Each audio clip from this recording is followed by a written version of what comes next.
सो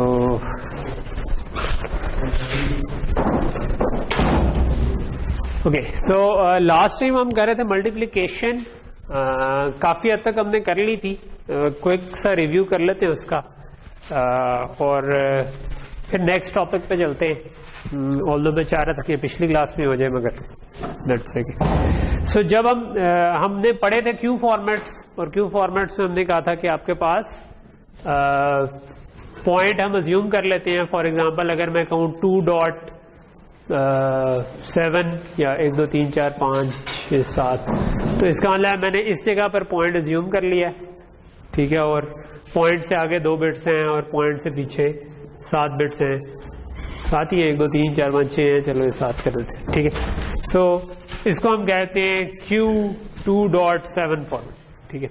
सो हम कर ये रहे थे कि हमने क्यू फॉर्मेट में कन्वर्जन और ये सारी चीजें की थी, बट आखिरी टॉपिक था कि हम उसको मल्टीप्लाई कर रहे थे 2 क्यू फॉर्मेट वाले नंबर्स।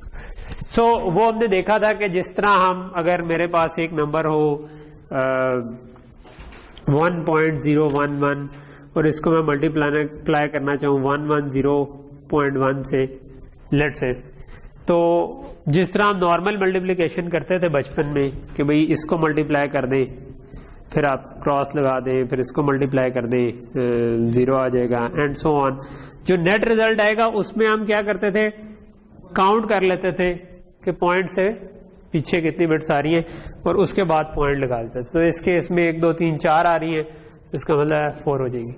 सो क्यू फॉर्मेट्स में भी इसी तरह होता है कि अगर मैं Q 2.7 को मल्टीप्लाई कर रहा हूँ विद Q लेट से 3.6 से, तो इसका जो रिजल्ट आएगा उसमें पॉइंट से उस तरफ 7 + 6 बिट्स बन जाएंगी। So it would be dot के इस तरफ आपके पास 7 + 6 बन जाते हैं 13, और 3 और 2 5 बन जाते हैं, तो आपका 5.13 बन। तो ये आपका इस तरीके की चीज चलती है। सो नॉर्मली हमने वैसे पढ़ा था कि क्यू फॉर्मेट से पहले वाली मल्टीप्लिकेशन में भी पढ़ा था कि अगर 16 बिट को 16 बिट से मल्टीप्लाई करूंगा तो 32 बिट का रिजल्ट आएगा, तो वो डबल हो जाता है। तो इस केस में ये होता है कि आपके जो डॉट के इस तरफ वाली चीजें हैं वो आप इसमें ऐड कर लें, इस तरफ कर लें, तो आपको पता चल जाएगा कि पॉइंट किस जगह पर मूव होगा। यानी ओरिजिनली अगर पॉइंट इधर था, एक और नंबर में पॉइंट थोड़ा सा आगे था, तो जो रिजल्ट आएगा उसमें 5 के बाद पॉइंट लगेगा और उसके आगे वाली bits. Okay, sign bits, sign numbers में हमने देखा था कि ये वाली बिट साइन बिट होती है। जब आप साइन नंबर को साइन नंबर से मल्टीप्लाई करते हैं तो 2 दफा साइन बिट आ जाती है, जिसको हम कहते हैं रिडंडेंट साइन बिट, ठीक है। तो जब अगर ये दोनों साइन नंबर थे तो आपके पास जो 5.13 था उसमें 2 MSBs जो है वो साइन बिट है, तो आप इसको Q 4.13 में कन्वर्ट कर सकते हैं। उससे आपको एक बिट कम स्टोर करनी पड़ेगी, ठीक है। तो एक बिट को ड्रॉप कर देते, ठीक है। मल्टीप्लिकेशन हमने पढ़ी थी, ये मैं क्विकली रिकैप कर लेता हूं कि मल्टीप्लिकेशन में हमारे पास साइंड नंबर्स भी हो सकते हैं, अनसाइंड भी हो सकते हैं। तो हमारे पास 4 केसेस बन जाते हैं कि साइंड को साइंड से करें, साइंड को अनसाइंड से करें, अनसाइंड को साइंड से करें, या अनसाइंड को अनसाइंड से करें। तो जो अनसाइंड नंबर को अनसाइंड से मल्टीप्लाई करना है, it's very simple, it's the same thing जिस तरह नॉर्मल मल्टीप्लिकेशन होती है कि इसको इससे मल्टीप्लाई कर दिया, ये आ गया, इसको मल्टीप्लाई कर दिया, ये आ गया, इसको मल्टीप्लाई कर दिया, ये आ गया, इसको मल्टीप्लाई कर दिया, ये आ गया, बात खत्म, ठीक है। ऐड किया, देखा कि ओरिजिनली पॉइंट किस जगह पे ज्यूम किया हुआ था, उतने आगे गए और पॉइंट लगा दिया, जिस तरह इस केस में हमने 4 के लगाया हुआ है। तो ये अनसाइंड को अनसाइंड से मल्टीप्लाई किया, तो सिंपल सा तरीका है। साइंड को साइंड से करना है, साइंड को अगर अनसाइंड से करें, सो अनसाइंड का मतलब है कि वो नंबर बेसिकली पॉजिटिव था, ठीक है। और साइंड का मतलब हमने एक नया मतलब जो लास्ट टाइम हमने नई इंट्यूशन पढ़ी थी वो ये पढ़ी थी कि जो आपका साइंड नंबर है उसकी जो मोस्ट सिग्निफिकेंट बिट है उसका वेट नेगेटिव है। हमने कहा था कि ये 2⁻0 2⁻1, अगर पॉइंट इधर लगा हुआ था 2⁻0 2⁻1 है, लेकिन इसका वेट फिर नेगेटिव है, यानी 2⁻1 को आप माइनस में लेंगे, ठीक है। सो -2 बनेगा, ये माइनस, ये नॉर्मल, बाकी सब कुछ नॉर्मल रहेगा। सो जब आपकी साइन बिट आ जाती है तो फिर आपको जब नंबर्स को बाद में ऐड करना है तो उसके लिए स्पेशल काम करने पड़ते हैं। फॉर एग्जाम्पल ये साइन बिट है, जब आप इसको मल्टीप्लाई करेंगे तो ये साइन नंबर बना, इसको मल्टीप्लाई किया ये भी साइन नंबर बना, इसको मल्टीप्लाई किया ये भी साइन नंबर बना, क्योंकि ये साइन नंबर था ना, ठीक है। तो जब साइन नंबर बना और उनको ऐड करना है, तो जब साइन नंबर्स को ऐड करना हो तो उसके लिए हमें साइन एक्सटेंशन करनी पड़ती है। तो हमें साइंस को एक्सटेंड करना पड़ेगा। अगर इधर 1 आ रहा था तो इधर एक्सटेंड करके सारों को बराबर लेकर आएंगे, क्योंकि यहां पर जो 3 जीरोज आ रहे थे जिनको हम क्रॉस डाल देते हैं तो ये आगे तक जा रहा है, तो इनको ऐड करना है तो they should be all equal. तो इसका मतलब है जो इसके बराबर नहीं है उनके आगे साइन एक्सटेंड करें और उसके बाद इनको ऐड कर दें, और तब आपके पास रिजल्ट्स ठीक आ रहे होंगे। जब आप अनसाइंड को साइंड से करें, यानी कि पिछले केस में साइंड ऊपर था और अनसाइंड नीचे था, इस केस में साइंड नीचे और अनसाइंड ऊपर है। सो इस केस में क्या है कि ये वाला जो नीचे वाला है ये साइंड नंबर है, इसकी इस बिट का वेट नेगेटिव है, तो बाकी तो पॉजिटिव वेट की है, तो इसका मतलब इसको इससे डायरेक्टली मल्टीप्लाई कर दिया आ गया, इसको भी कर दिया, इसको भी कर दिया, अब साइन एक्सटेंशन की जरूरत नहीं है। लेकिन जो आखिरी बिट है जब उसको मल्टीप्लाई करेंगे तो अब आपको इसका वेट नेगेटिव था। अगर तो ये 0 थी फिर तो वैसे ही ये पॉजिटिव नंबर था और इधर 0 ही आ जाने थे। अगर ये 1 है तो इसका मतलब है ये जो चीज आ रही है इसका हमें 2's कॉम्प्लीमेंट लेने की जरूरत है, क्योंकि इसको ऐड नहीं करना, इसका वेट नेगेटिव है and we have to actually subtract it. इसका मतलब है तो हम अगर ये नेगेटिव है तो आपके पास 1 को मल्टीप्लाई किया 1001 आया, हमने वो 1001 नहीं रखा बल्कि उसका 2's कॉम्प्लीमेंट ले लिया। 2's कॉम्प्लीमेंट ले लिया तो पहला 1 उसी तरह रहा, बाकी 1s को फ्लिप कर दिया तो आपके पास रिजल्ट आ गया। ठीक, और इनको जब आप ऐड करेंगे तो ये साइन अनसाइंड अनसाइंड। जब हम साइन को साइन से मल्टीप्लाई करते हैं तो फिर अब इधर भी साइन बिट है इधर भी साइन बिट है, तो इसका मतलब है कि हमें साइन एक्सटेंड करना ही पड़ेगा, और उनको फिर हम सारे केस में साइन एक्सटेंड करके ऐड करेंगे। इस केस में आपके पास वो रिडंडेंट साइन बिट बनती है। ठीक है, सो आपके पास अगर Q 1.2 को 1.2 से मल्टीप्लाई किया था तो ये 2.4 इवेंचुअली बन सकता था। ठीक है, लेकिन हम 2.4 में हमें पता है कि ये दोनों जो बिट्स हैं ये सेम होंगी, अनलेस एक कॉर्नर केस आता है वो हम बाद में डिस्कस करेंगे, उसको हम अलग से हैंडल कर लेंगे।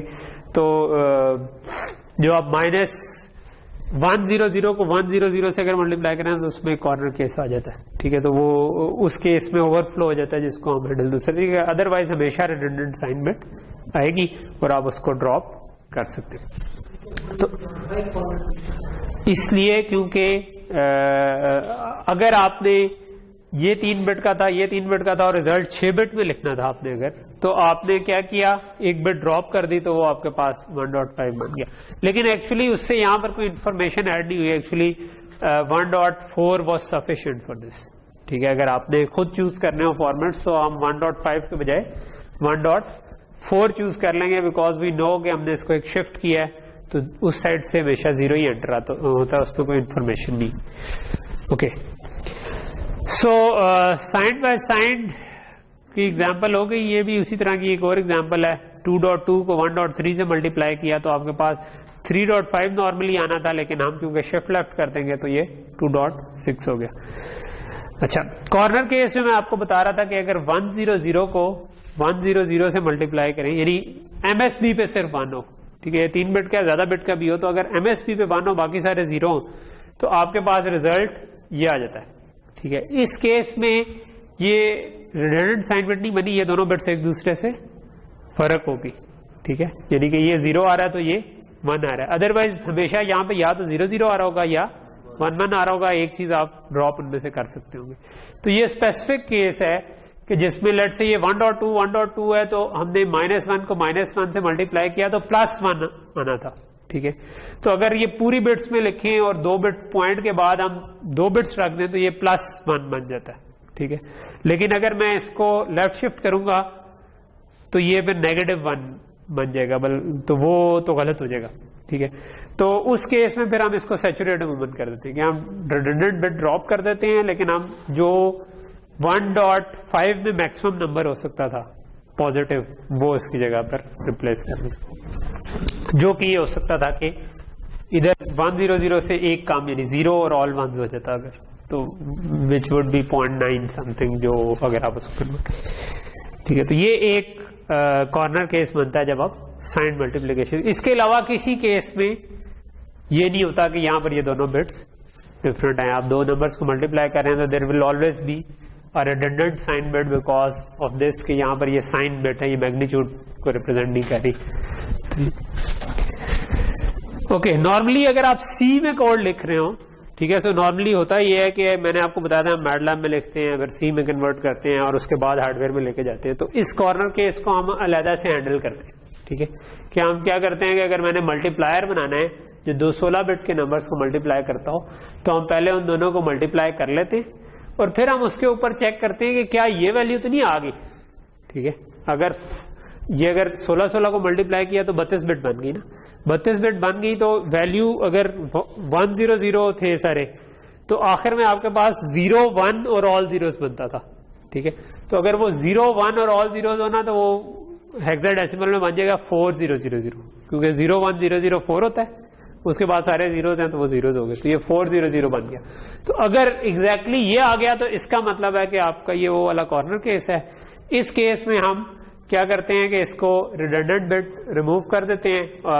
अगर ये इसके इक्वल नहीं है तो रिडंडेंट बिट रिमूव कर देते हैं, अगर इसके इक्वल आ जाए तो हम ओवरफ्लो कहते हैं हुआ और 7FF उसकी जगह लिखवाते हैं। तो 7FF इज 0.9999 जो भी बनेगा वो चीज बन गई, ठीक है। तो ये लेकिन सी कोड की एग्जांपल है, ठीक है। नॉट हार्डवेयर में हम इसको इस तरह नहीं कर रहे हैं, हार्डवेयर में इसको फर्क, ठीक है। अच्छा, एक और चीज हो सकती है आपकी कि आप बास का यूनिफाइड मल्टीप्लायर भी बना सकते हैं। यूनिफाइड मल्टीप्लायर ये है कि आपने 16/16 की मल्टीप्लिकेशन अगर करनी थी तो, और वो साइंड भी हो सकती थी, अनसाइंड भी हो सकता था, कुछ भी हो सकता था, आप सारे केसेस को हल करने के लिए एक 17/17 का मल्टीप्लायर लगा दें, ठीक है। और उसमें करें क्या कि आप डिपेंडिंग ऑन कि अब आपको बाहर से इनपुट आ रही है कि भाई आपका ऑपरेंड 1 साइंड है या अनसाइंड है, ऑपरेंड 2 साइंड है या अनसाइंड है। तो अगर तो ये वाला ऑपरेंड साइंड है, ठीक है, तो हम जो MSB है उसको रेप्लिकेट कर देंगे। अगर वो अनसाइंड है तो हम MSB 0 कर देंगे। MSB 0 करने का मतलब है कि 16 बिट का अगर अनसाइंड नंबर था तो मैं उसको 17 बिट का साइंड नंबर समझ सकता हूं ना, जिसकी MSB 0 है, ठीक है। तो ये 17 बिट का साइंड नंबर बन जाएगा विद MSB 0, ठीक है, अगर ये अनसाइंड हुआ। अगर साइंड हुआ तो जो भी साइंड बिट थी वो हमने रेप्लिकेट कर दी। यही दूसरी तरफ किया कि इस वाले ऑपरेंड में भी आपने यही कहा कि अगर तो साइंड आ रहा है तो साइन को इधर रेप्लिकेट कर दो आखिरी बिट में, बाकी 16 बिट उसी तरह रहने दी, जो आखिरी बिट है वो साइन वैल्यू उठा लो अगर साइन था, अगर अनसाइंड वाला था तो 0 कर दो।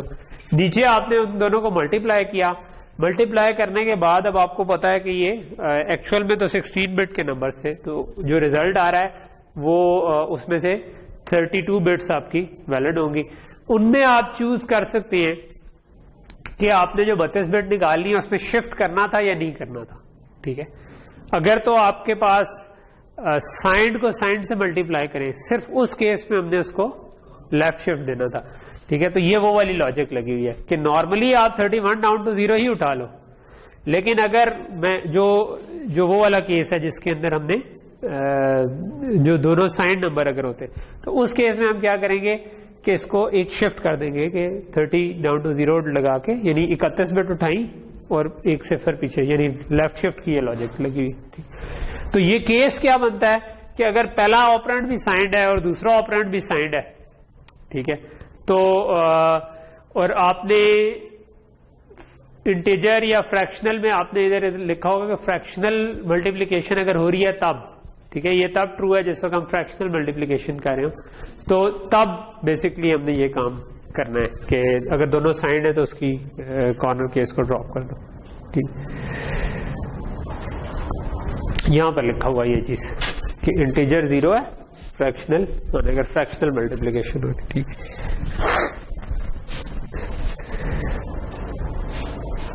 अच्छा, एक दूसरा मसला जो मल्टीप्लिकेशन में आता है वो है बिट ग्रोथ का, ठीक है। बिट ग्रोथ ये है कि अभी हमने देखा कि 216 बिट के नंबर्स को मल्टीप्लाई करें तो 32 बिट का नंबर बन जाता है, ठीक है।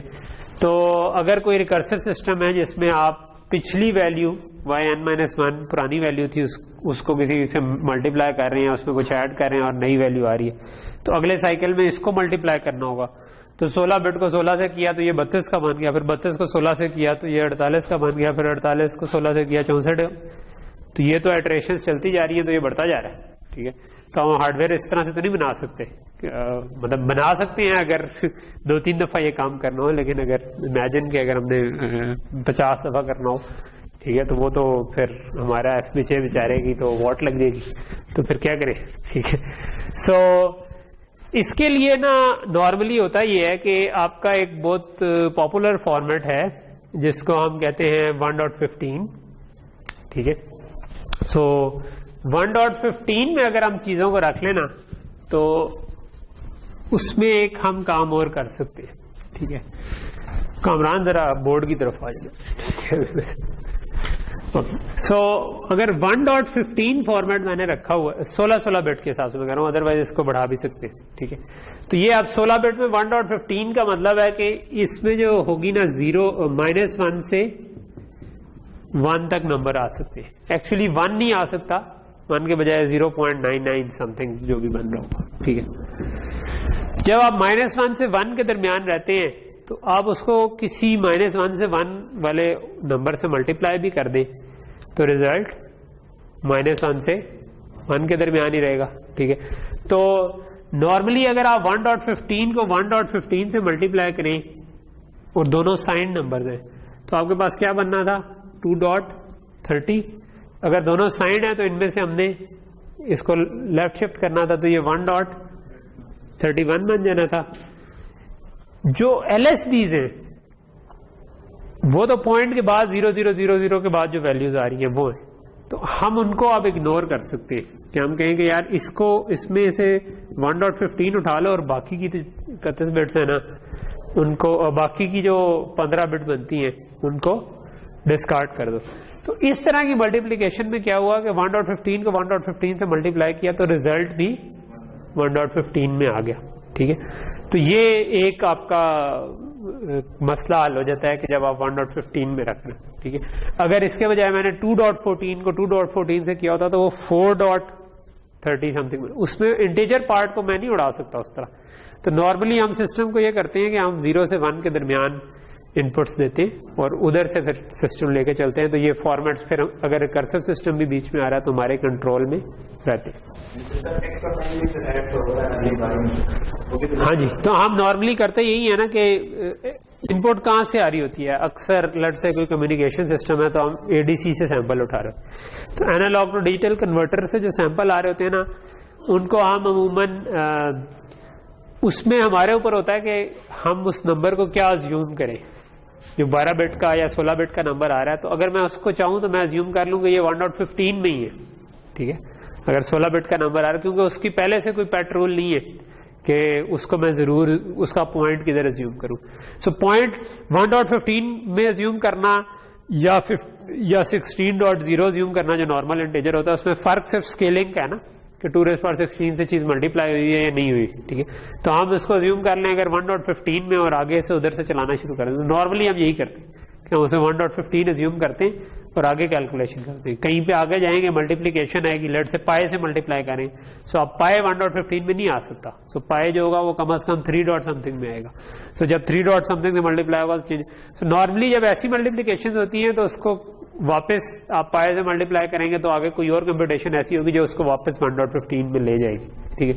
लेकिन जहां पर आ रही है मल्टीप्लीकेशन आ रही है वहां पे आपको फॉर्मेट चेंज करना है। और तो आपका एक पूरा टाइम ये लगता है फॉर्मेट्स डिसाइड करने में कि मेरा जो सिस्टम है उसमें इस स्टेज पे ये फॉर्मेट है, ये कंप्यूटेशन हो गया तो अब ये फॉर्मेट बन गया, दूसरी कंप्यूटेशन हो गई तो ये फॉर्मेट बन गया। तो लेकिन 1.15 कई दफा फिर हम उसको दोबारा स्केल डाउन करके 1.15 में ले आते हैं कि कोई और फॉर्मेट बन गया तो हम कहते हैं कि हम इसको नॉर्मलाइज कर लेते हैं 0 से 1 के दरमियान, -1 से 1 के दरमियान ले आते हैं, ठीक है। तो वो लाने का तरीका यही है कि आप अज्यूम कर लें कि पॉइंट इतना शिफ्ट हो गया तो वो 1.15 में आ जाएगा। लेकिन आपने फिर अपने एल्गोरिदम को टेस्ट भी इस तरह से किया हो कि यार इस जगह पे अगर मैं नॉर्मलाइज कर लूं तो क्या एल्गोरिदम ठीक काम करता रहता है कि नहीं करता।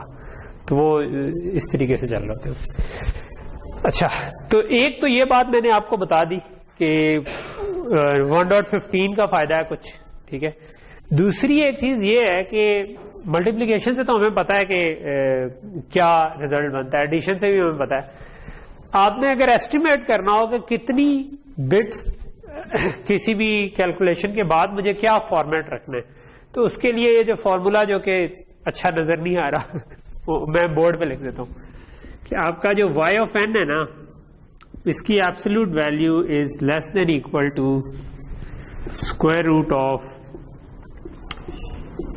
एच ऑफ एन का square for all values n minus infinity to infinity, और एक्स ऑफ एन का square for all values minus infinity to infinity. ठीक है, ये कहलाती है श्वार्ट्ज इनइक्वालिटी।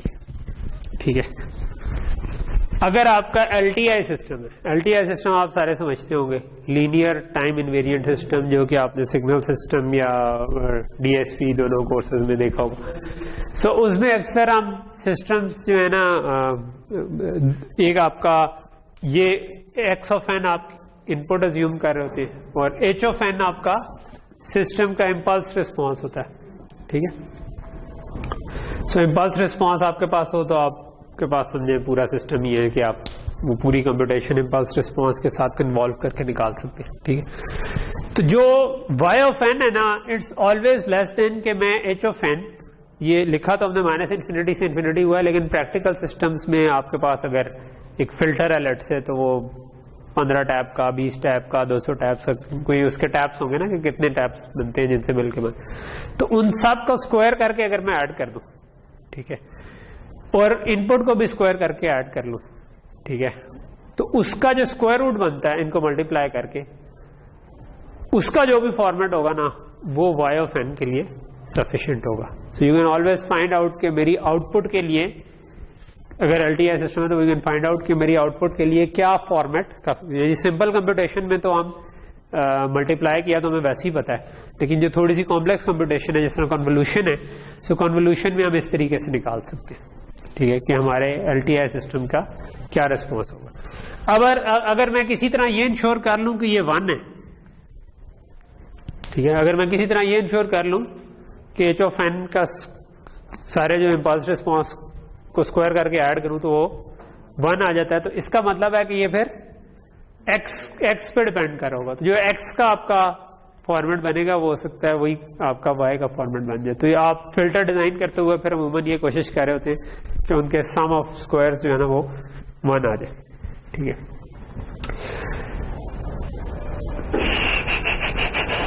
सो ये तो मैं आपको बता चुका हूं कि हम लोअर सिग्निफिकेंट बिट्स को अमूमन थ्रो अवे कर देते हैं, ठीक है। सो उससे हमारा फॉर्मेट रेंज में रहता है, यानी 1.15 को 1.15 से किया, 2.30 आया, उसको शिफ्ट किया, दोबारा 1.31 आया, और 1.31 की लोअर बिट्स को थ्रो कर दिया तो दोबारा 1.15 में आ गए, ठीक है।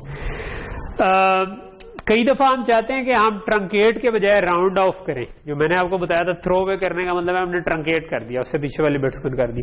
मोस्ट ऑफ द टाइम्स हम यही कर रहे होते हैं, ट्रंकेट। राउंड ऑफ हम बड़ा कम कर रहे होते हैं, क्योंकि राउंड ऑफ के लिए हमें एक एक्स्ट्रा लॉजिक बनानी पड़ेगी, जो कि हम जिससे गेन अमूमन उतना ज्यादा नहीं होता है।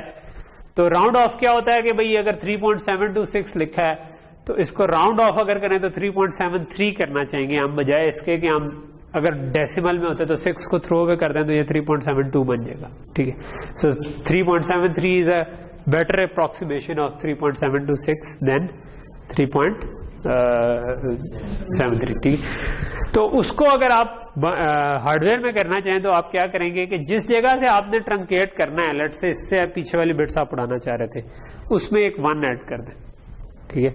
उसमें 1 ऐड कर, उससे पीछे यानी, ठीक है। सो जब पॉइंट से अगला 1 होता है वो 0.5 होता है ना उसका वजन, तो जिस तरह आप यही देख रहे होते हैं ना कि अगर 0.5 या उससे ऊपर हुआ तो ऊपर वाले पे राउंड ऑफ कर देंगे, अदरवाइज नीचे। तो इधर आप 1 ऐड करेंगे, तो अगर ये इससे पीछे वाली चीज 0.5 या उससे ऊपर हुई तो सारा कुछ में 1 ऐड हो जाएगा, अदरवाइज वो वही रहेगा, और उसके बाद आप इसको ट्रंकेट करें। अच्छा, बाज का हमें ये काम करना पड़ता है कि कोई कम बिट्स का नंबर है और उसको ज्यादा बिट्स में क्यू फॉर्मेट में करना है, यानी लेट से मेरे पास 1.15 में है और मैं सेम नंबर को चाहता हूं कि लेट से 3.30 में ले जाऊं या कुछ ऐसा करना चाहूं, ठीक है। तो अगर वो दोनों डॉट के आगे वाले जो नंबर्स हैं, यानी जिसमें लेके जाना चाह रहा हूं, अगर वो बड़ा है, यानी कि इधर पहले एक नंबर आ रहा था, इधर लेट से ये था 1.15 और इसको मैं 3.30 में लेके जाना चाह रहा हूं। सो अब 1 को 3 में कैसे चेंज करेंगे? साइन एक्सटेंड कर देंगे, ठीक है। तो साइन एक्सटेंशन हमने पढ़ी हुई है, फ्रैक्शनल बिट्स में भी इसी तरह होता है, साइन को एक्सटेंड कर देंगे। जो 1.15 वाले की एमएसबी थी उसको एक्सटेंड करेंगे, और जो दूसरी साइड पे अगर हमें एक्सटेंड करना पड़े तो हम जीरोस एक्सटेंड करते हैं, वहां पर साइन एक्सटेंड नहीं करते, ठीक है।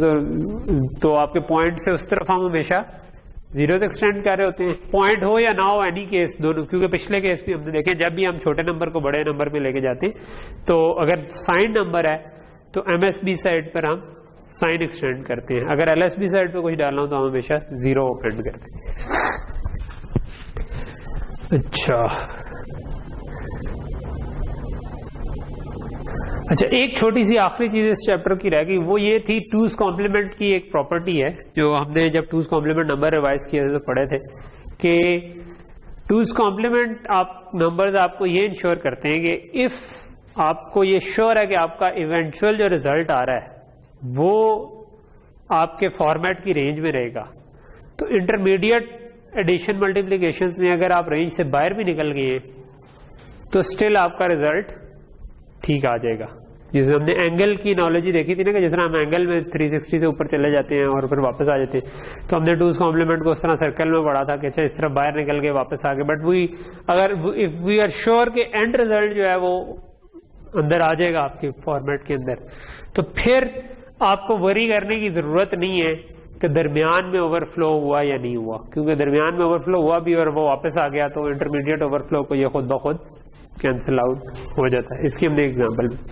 अब इसका नेट इफेक्ट ये बनता है कि लेट्स मैं फिल्टर डिजाइन कर रहा हूँ, कोई जो मैंने एक इनपुट आ रही थी एक्स ऑफ एन जिसको फिल्टर से गुजारना है, तो अगर मैं उसको ये इंश्योर कर लूं कि उसके जो आउटपुट फॉर्मेट है वो श्वार्ट्ज इनइक्वालिटी से मैंने इंश्योर कर लिया कि वो आउटपुट फॉर्मेट जो बनना चाहिए था मैंने वो रख लिया, तो दरमियान में अगर वो ओवरफ्लो भी हुआ है मल्टीप्लिकेशंस में या एडिशंस में तो टूज कॉम्प्लीमेंट नंबर है तो हमें कोई परेशान होने की जरूरत नहीं है, वो ऑटोमेटिकली खुद ही रेंज में आ जाएगा, ठीक है।